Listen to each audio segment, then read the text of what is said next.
L'indicateur 8 s'intitule « Le prestataire démontre qu'il met en œuvre un positionnement à l'entrée de la prestation, qui permet l'adaptation du parcours ». Il est spécifique. Il ne concerne que les actions de formation et les CFA. Bilan de compétences et VAE ne sont pas concernés, car ils ont leurs propres indicateurs sur le sujet. C'est un indicateur clé, parce qu'il fait le lien entre le bénéficiaire qui arrive avec son profil, ses acquis, ses besoins, et la prestation qui doit s'adapter.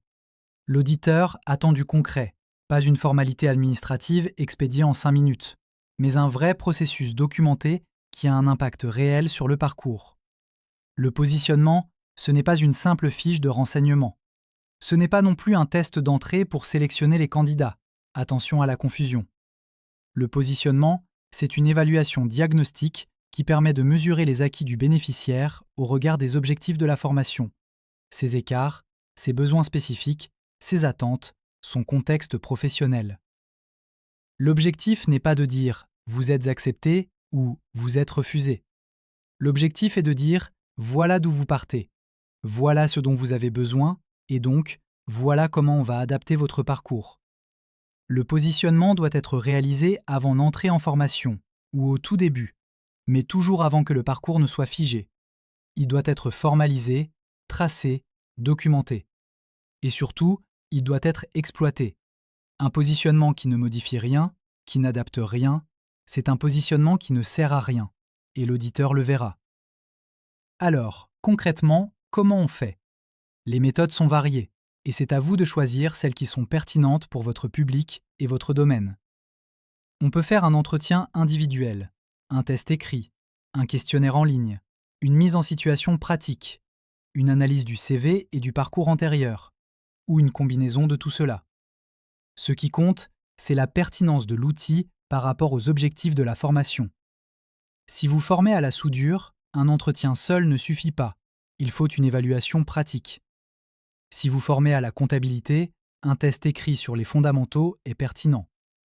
À l'inverse, si vous formez à la relation client, une simulation d'accueil téléphonique sera plus parlante qu'un QCM. L'auditeur ne vous impose pas un outil particulier, mais il vérifie que l'outil est adapté, qu'il est utilisé systématiquement et que les résultats sont conservés.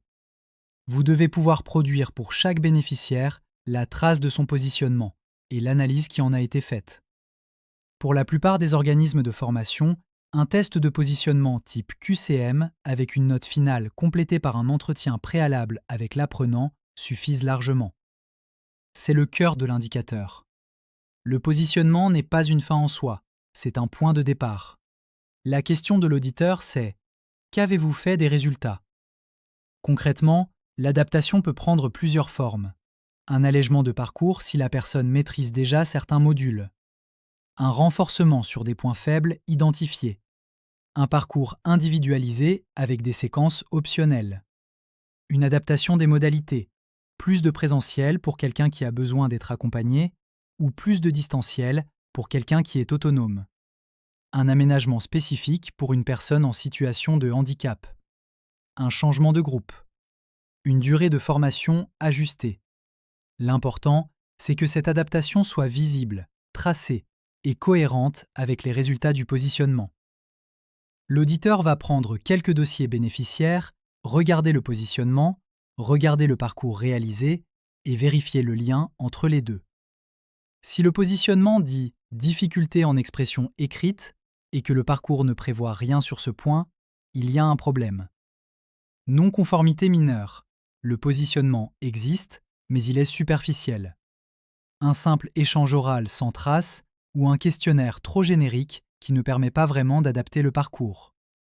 Ou alors le positionnement est fait, mais l'adaptation qui en découle n'est pas documentée. On ne voit pas le lien.